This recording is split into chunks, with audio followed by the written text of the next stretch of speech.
Eyes and Ninja back here. So yeah, we did get first place at our most recent locals. That was actually today.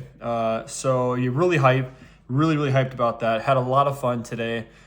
Saw some friends there, and just had a really fun time playing locals with a deck that we've really been enjoying ourselves with. So yeah, hope you guys enjoyed the deck profile, and let's all become kings of our temple, whatever the heck that means. But I am the king of the temple, so.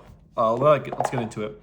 So a quick shout out to Kronos. They had the deck box, dope, little Millennium Eye action, and then out with the main deck, shall we? So main deck wise, we were on this to start. This was like a little weird, I know, because initially I had done 2 Ghost Reaper, but I felt Ogre was really good today with a lot of like little interactions with like Blue Eyes and Malice. By the way, my matchups were like Pendulum, Malice, and then Blue Eyes. But yeah, I felt like Winter Cherries was just, I don't know. I think the only thing this is really good right now for is Ryziel. So I will say this is side deck worthy, especially against Ryziel. I realized that after talking with somebody that Malice, like Cheshire, another guy at my locals, that if I banish this off against Malice off of this, then they can just like shuffle it back. So that's what I was curious about. And then this seemed okay. Like, I guess I could use this against Blue Eyes, but I don't know. Yeah, what do you guys think? Like, do you think it's worth hitting these two? Like, if I hit Blue Eyes, does their deck die? I'm not sure. I gotta talk to my buddies about that. But yeah, so that was like Ogre felt really good. Nib felt great. Of course, it was just really key into allowing me to play second when I was going second. So not much else to talk about really there. Imperm felt actually really great against Blue Eyes. If I Impermed the Link 1, I usually was winning. I felt like Imperm was really great, and I'm not going to change it, especially from this deck. And as well as not changing something from this deck, the Purge. Purge also felt really great. The ability to just have another layer of interruption to prevent my opponent from having an extender after I like used all of the continuous traps was really nice, and it came in handy a lot. So Purge is definitely really amazing.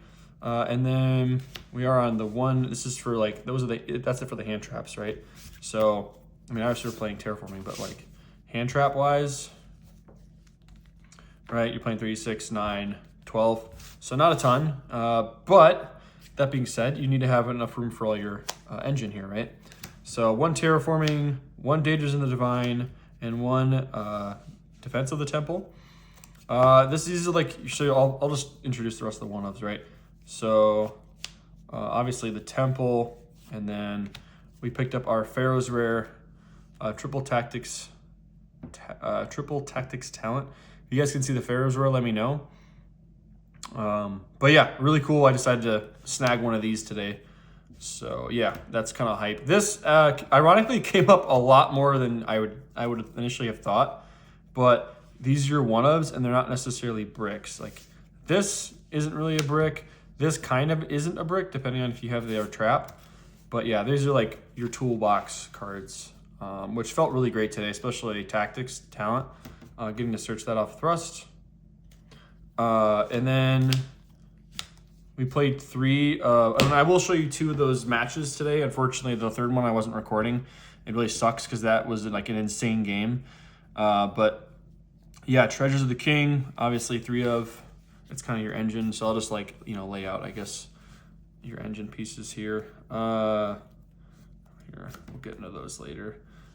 Your Man with the Mark, the 2 Circuit, and the 3 Anubis, right?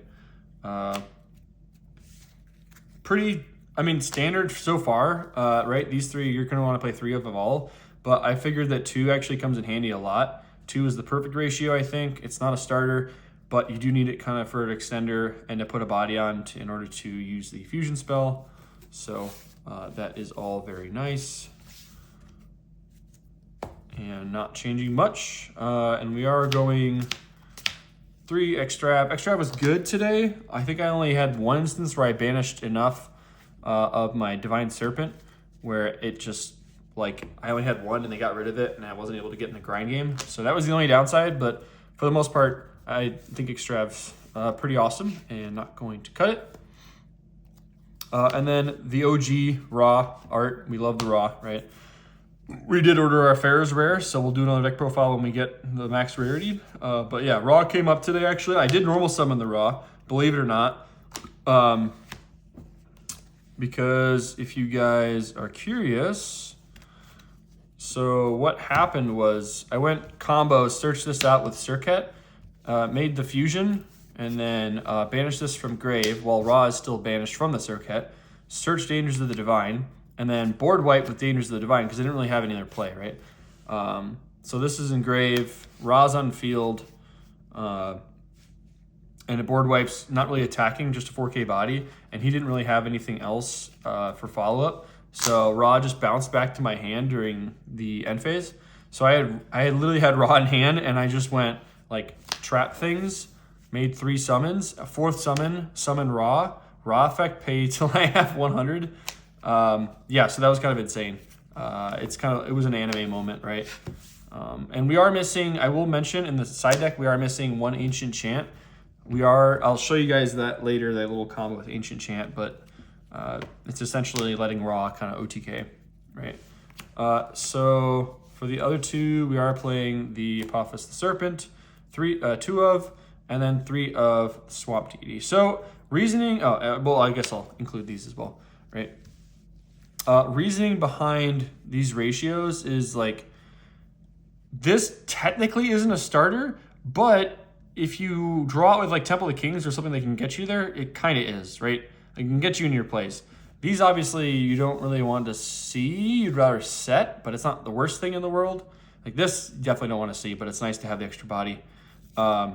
These, yes, you love seeing these. This card's crazy. Like, I didn't realize how crazy it was before this deck, which it wasn't that bad, but like this synergy between these 2 cards is just insane. Like this literally counts as a body plus a Desiree, essentially, like imperm for a face-up card, access, instant access, right? And next turn, you just make a 2800 body and then set them back. And then you have another one. So it's like the combination really compounds the number of, like the longer the game goes, the worse situation your opponent's going to be in. Because if they don't stop, like if they're unable to stop the fusion and they waste interaction on other things, then you're just going to keep getting negates, and eventually you'll have 3 face-up card negates, which is just ridiculous, right? So the only problem in this deck is the amount of room that you run out of, which is really funny to say. So yeah, so that's it. That's at a clean 40. The extra deck, 2 Link Spider, don't need to change Link Spider. I think 2 is fine. You don't need to play 3. 1 Silhouette, 1 IP, and 1 SP. Ratio is fine. I didn't make these 2 today. Like the only reason why I made this, honestly, and even Silhouette sometimes, like the only reason why I made it is because I was running out of room. So it just kind of being able to generically link off effect monsters to make more room for your traps is helpful. And then our XZs. We played Dugaris and Typhon. Typhon to help going second. And then Dugaris to help, like, because you can't make 2 level 4s on the field sometimes, and this is just sometimes to help push for game. It hasn't come up necessarily yet, but that's also probably because I don't have the line. And then we are playing 3 of the new guy and 2 of the other new guy. This is like, so obviously you guys know this guy's insanely good card, but this card I want to talk about because he came up a couple times today and was very useful. So when you fusion summon, you like essentially super poly off with, like, let's say for example, Blue Eyes, they're link 1, or I think it's a link 1, yeah. You can, like, after you search the fusion, you fusion that off into this, banish it from grave, and then you get the like 300 boost. It's not huge, but like banish something from their graveyard if you want, and it gets half that. I think it's half the boost, right? Yeah, half the banished monster's original attack, right? So like if you're banishing a detonator or something from grave, you know, it's at 4,500 and it can attack twice, which is just, it's massive. It's really, really good. Or you can use it at the start of damage step too if you're trying to get over a detonator. Like, for example, it didn't come up today because I didn't play against Raziel, But if you make this and the detonator still has like a material or two, you don't use the effect on summon. You go battle, attack, and then start of damage step, you can go effect to banish it, right? So it can't protect and it can't respond via quick effect. So as assuming they don't have cross to negate, but it's still insane.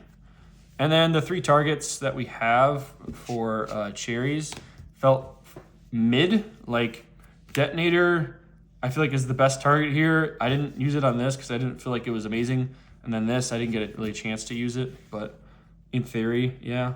I think the only real worth hitting is detonator because they can't shuffle it back. So that's at least my thoughts on that.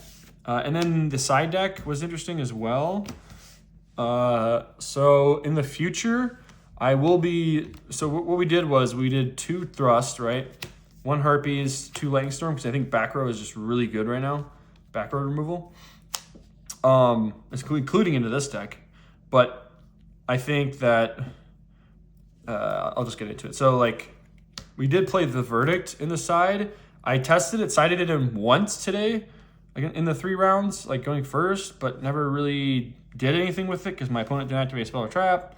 So I was like, I don't know. I'm back and forth on this. It's very mid. I could see it as like a time card tech if you really are playing long games, but you shouldn't get into that.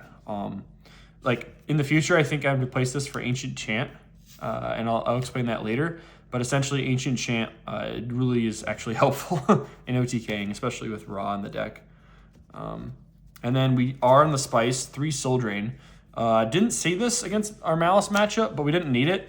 Like in theory, it's just obviously a floodgate for Malice. You should be playing this in any like slower, grindier deck, but it's a really good card. Trying to hit Malice, and you don't need to worry about it for your banish because your Anubis from Grave doesn't activate. So this is really nice for that. And then 3 Fua. You guys probably wondering where the freaking Mold Charmies were, but 3 Flua, 3 Hunter.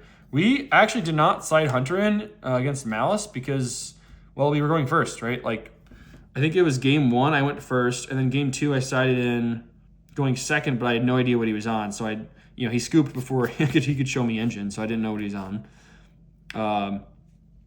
Yeah, and then I just sided those in. So, but should still perform fine, right? Like I haven't done any testing really with the interactions with Chaos Hunter, but in theory, should be okay.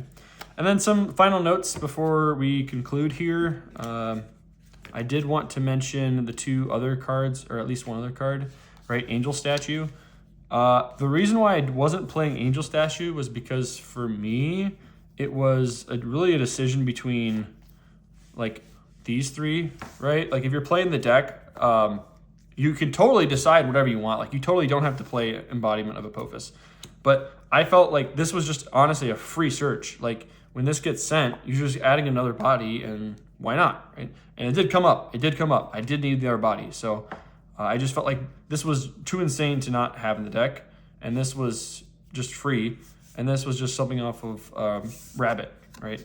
So like if you wanted to play all 3, you could probably, I don't know, you could probably cut a hand trap or 2. Like you could probably cut like maybe, I don't know, 1 nib, or just cut the ghost, the winter cherries, which maybe is what I'll do in the future, and just play the 2 ghost ogre in the main and just cut this for that. So yeah, it's probably honestly what I'll end up doing, just because this is more niche for Raziel. At least it's more impactful against Raziel. So yeah, assuming Raziel is still going to be like tier 1, going to a bigger event, I'll probably have this in the main and then just side the ogres or something along those lines.